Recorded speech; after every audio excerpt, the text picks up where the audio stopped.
اعوذ باللہ من الشیطان الرجیم بسم اللہ الرحمن الرحیم۔ پیارے بچوں السلام علیکم ورحمۃ اللہ وبرکاتہ۔ پیارے بچوں آج ہم پولیٹیکل سائنس کا ایک اور لیسن پڑھنے جا رہے ہیں جس کا نام ہے چیلنجز ٹو ڈیموکریسی، یعنی ڈیموکریسی جمہوریت جس کو کہتے ہیں۔ چیلنجز کیا مشکلات، دشواریاں، کن چیزوں کا سامنا کرنا پڑتا ہے جمہوریت میں۔ یعنی پہلے تو میں آپ کو بتاؤں، اس کے 2-3 پوائنٹس میں بورڈ پہ یہاں لکھوں گا، آپ بھی لکھ لیجئے اور ساتھ ساتھ میں ذہن میں رکھیے اس کے پوائنٹس یعنی کیا کیا ہے اور کیا ہم لکھنے جا رہے ہیں۔ تو پہلا پوائنٹ جو اس کا ہے وہ رائٹ ٹو ریکال ہے، یعنی دوبارہ طلب کرنا یا واپس بلانا۔ دوسرا پولیٹیکل ریفارمز، اس کا معنی ہے سیاسی اصلاح کرنا۔ تیسرا رائٹ ٹو انفارمیشن، رائٹ آپ کا حق ہوتا ہے انفارمیشن کلیکٹ کرنا۔ انفارمیشن کیا کیا اس نے جمہوریت میں، کیا کیا اس نے ہمارے علاقے میں، کیا کیا اس نے ہمارے گاؤں میں، کیا کیا اس نے سکولز بنائے، اس میں کیوں اس نے کیا کیا کیا ہمارے علاقے میں۔ تو بیٹا پہلے میں آپ کو رائٹ ٹو ریکال جس کا مطلب ہے واپس بلانا، دوبارہ طلب کرنا، اس کی ڈیفینیشن آپ لکھ لیجئے۔ ہاں، right to recall is a procedure by which voter can remove an elected official from office if he fails to perform in the wider interest of the people he represents. دوسرا political reforms.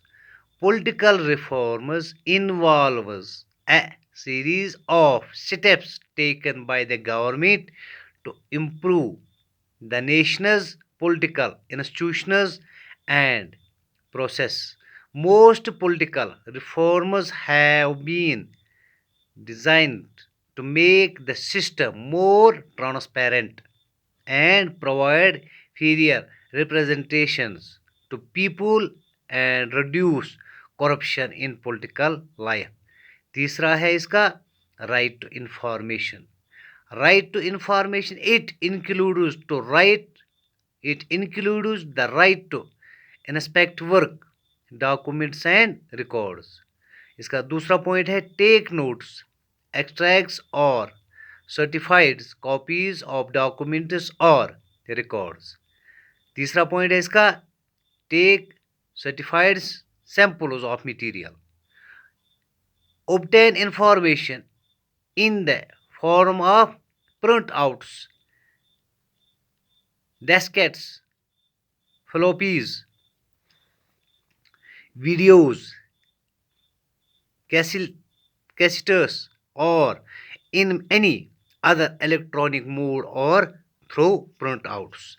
یعنی ان چیزوں کا جب ہم خیال کریں گے جمہوریت میں، ڈیموکریسی میں چیلنجز کیا ہے، تو ہمیں ان چیزوں کا اتنا خیال رکھنا چاہیے کہ by which voter can remove an elected officials from office if he fails to perform in the wider interest of the people we represent. کہنا یہ ہے کہ جمہوریت میں جن چیزوں کا سامنا کرنا پڑتا ہے وہ بہت زیادہ مشکلات میں انسان کو بھی ڈال دیتی ہے، مگر اگر انسان خلوص نیت سے کام کرے تو انسان کو اس میں کسی چیز کی کوتاہی نہیں ہوتی ہے۔